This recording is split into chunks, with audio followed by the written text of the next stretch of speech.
السلام علیکم ورحمۃ اللہ وبرکاتہ۔ رک جائیے، بس رک جائیے، یہ پوڈ کاسٹ آپ کی زندگی بدل سکتا ہے۔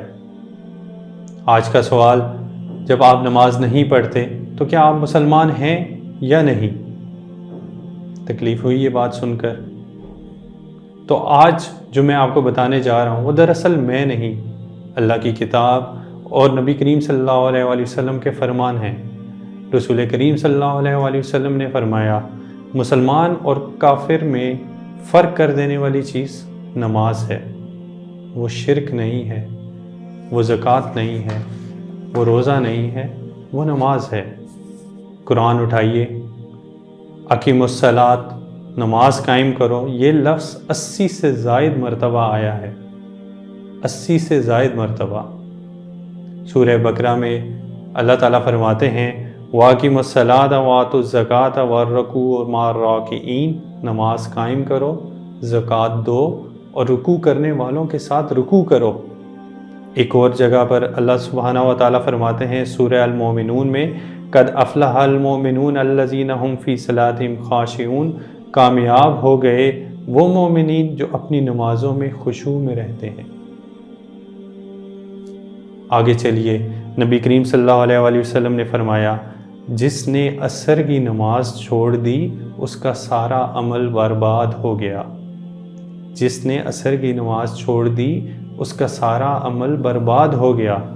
اس کا مطلب یہ ہے کہ صرف عصر کی نماز چھوڑ دینے سے آپ کے روزے گئے، آپ کی سب عبادات گئی، آپ کے سب چیریٹی ختم ہوگی، سب کچھ برباد ہو گیا اگر آپ ایک عصر کی نماز چھوڑ دیتے۔ اب سنیے وہ بات جو سب کو سننی چاہیے۔ صحیح مسلم میں جابر رضی اللہ تعالیٰ عنہ سے روایت ہے، آدمی اور کفر و شرک کے درمیان نماز کا ترک ہے۔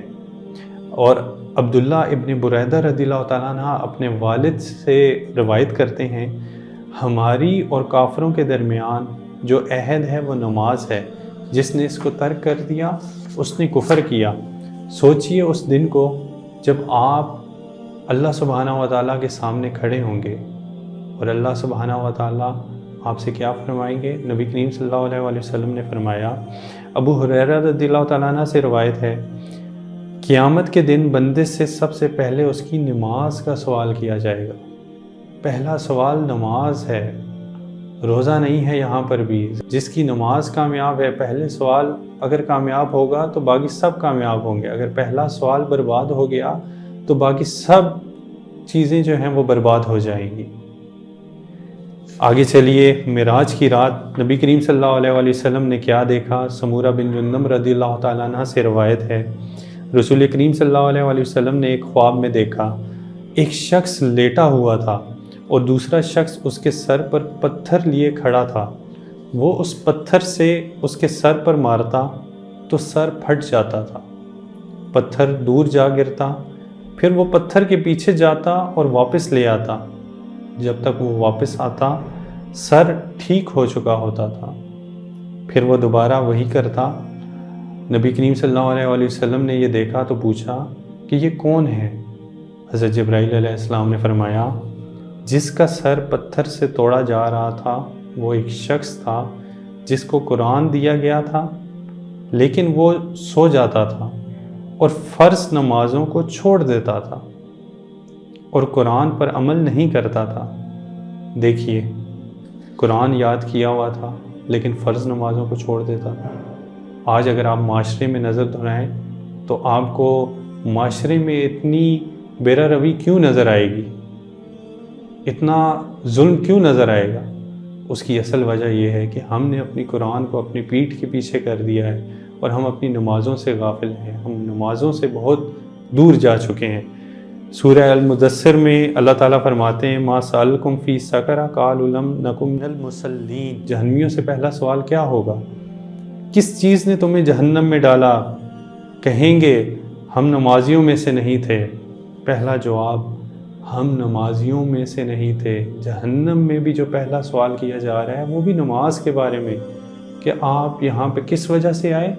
تو وہ کہیں گے کہ ہم نمازیوں میں سے نہیں تھے۔ نماز صرف فرض نہیں ہے، نماز آپ کا کنیکشن ہے اللہ سبحانہ و تعالیٰ کے ساتھ، آپ کی پاور ہے، آپ کی طاقت ہے۔ صحیح مسلم میں ابو ہریرہ رضی اللہ تعالیٰ عنہ سے روایت ہے، بندہ اپنے رب کے سب سے زیادہ قریب تب ہوتا ہے جب وہ سجدے میں ہوتا ہے، تو سجدے میں زیادہ سے زیادہ دعا کیا کرو۔ آگے چلیے، حدیث قدسی ابو ہریرہ رضی اللہ تعالیٰ عنہ سے روایت ہے، رسول اکرم صلی اللہ علیہ وآلہ وسلم نے فرمایا کہ اللہ تعالیٰ نے فرمایا، دیکھیے کہ رسول اکرم صلی اللہ علیہ وآلہ وسلم نے فرمایا کہ اللہ تعالیٰ نے فرمایا، اللہ تعالیٰ نے کیا فرمایا کہ میں نماز کو اپنے اور اپنے بندے کے درمیان 2 حصوں میں تقسیم کیا، اور میرے بندے کے لیے وہ ہے جو اس نے مانگا۔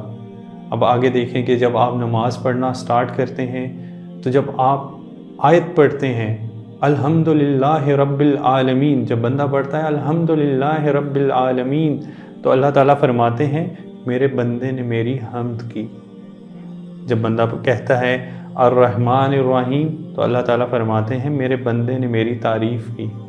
جب بندہ کہتا ہے مالک یوم الدین، تو اللہ تعالیٰ فرماتے ہیں میرے بندے نے میری بڑائی بیان کی۔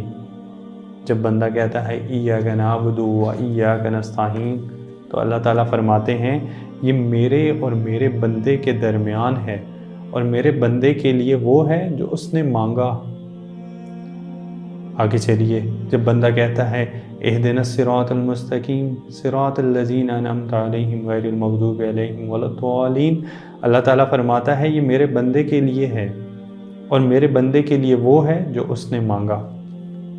ڈائریکٹ بات چیت ہو رہی ہے آپ کی اللہ سبحانہ و تعالیٰ سے۔ ایک ایک آیت جو آپ پڑھ رہے ہیں اللہ سبحانہ و تعالیٰ اس کا جواب دے رہے ہیں آپ کو نماز میں۔ کوئی ایجنٹ نہیں ہے بیچ میں، کوئی وسیلہ نہیں ہے، کہیں پہ نہیں لکھا کہ آپ فلاں شخص کے پاس جاؤ، وہ فلاں کے پاس لے کے جائے گا، وہ فلاں کے پاس جائے گا، تب آپ اللہ کے قریب ہوں گے، کہیں نہیں لکھا۔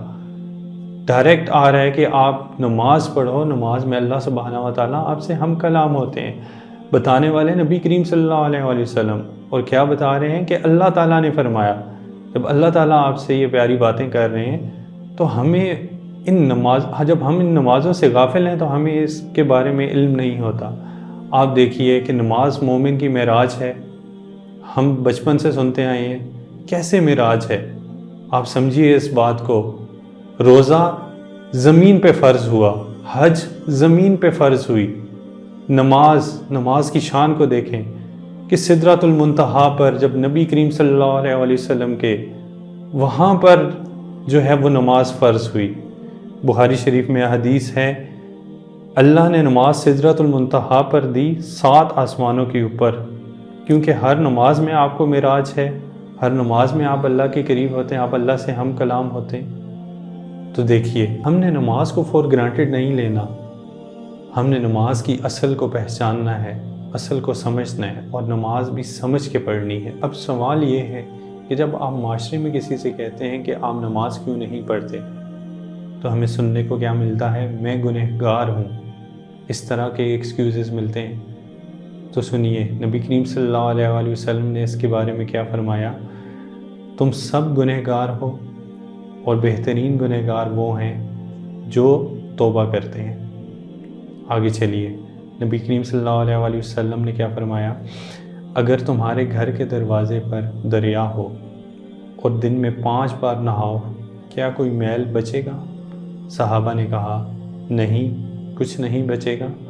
تو رسول کریم صلی اللہ علیہ وآلہ وسلم نے فرمایا یہ 5 نمازوں کی مثالیں ہیں، اللہ ان سے گناہوں کو ایسے ہی مٹا دیتا ہے جیسے کہ کوئی بندہ نہاتا ہے اس نہر کے اندر۔ تو سوچئے، دن میں 5 مرتبہ جب آپ اللہ سبحانہ و تعالیٰ کو یاد کریں گے سچے دل کے ساتھ، تو کیسے وہ آپ کی کوئی دعا کو رد کرے گا۔ آگے چلیے کہ جماعت کی فضیلت کے بارے میں نبی کریم صلی اللہ علیہ وآلہ وسلم نے کیا فرمایا کہ جماعت کی نماز اکیلے نماز سے 27 درجے بہتر ہے۔ پھر ایک موقع پر آپ صلی اللہ علیہ وآلہ وسلم نے فرمایا جو مسجد کی طرف صبح یا شام جائے، اللہ اس کے لیے جنت میں مہمان نوازی تیار کرتا ہے، اور ہر بار جب وہ جائے کہ دن میں 1 بار آپ مسجد میں باجماعت پڑھنے جا رہے ہیں، 2 بار جا رہے ہیں، تو رب خود آپ کی مہمان نوازی کر رہے ہیں۔ سوچئے تو صحیح اس لمحے کو۔ اور آخری سوال میرا آپ سب لوگوں سے ہے کہ آج اگر آپ کی ابھی موت آ جائے، اللہ سبحانہ و تعالیٰ آپ سے پوچھیں کہ آپ نے نماز کیوں چھوڑی، تو آپ کیا کہیں گے؟ بیزی تھا، کل سے شروع کروں گا، پہلے سدھار لیتا اپنے آپ کو۔ کیا ان ایکسکیوزز کا کوئی مطلب ہوگا اس دن؟ نماز چھوٹی بات نہیں ہے، یہ آپ کا ایمان ہے، یہ آپ کی پہچان ہے، یہ آپ کی زندگی ہے۔ اللہ سبحانہ و تعالیٰ کے ساتھ آپ یہ مت کہیں کہ میں اللہ کو یاد کروں گا جب مجھے ٹائم ملے گا۔ اللہ کہتا ہے کہ مجھے تب یاد کرو، مجھے میرے بلانے سے پہلے یاد کرو۔ تو ہم نے یہ سوچنا ہے کہ ہم اللہ سبحانہ و تعالیٰ کو اپنی زندگی میں کس پریورٹی کے اوپر رکھتے ہیں۔ فیصلہ آپ کا ہے، آج سے، ابھی سے۔ اللہ ہم سب کو نماز پڑھنے کی توفیق دے، اللہ ہم سب کو ہدایت دے، اور اللہ ہم سب کو نماز کی حالت میں موت دے۔ آمین ثم آمین۔ جزاک اللہ خیرا۔ السلام علیکم ورحمۃ اللہ وبرکاتہ۔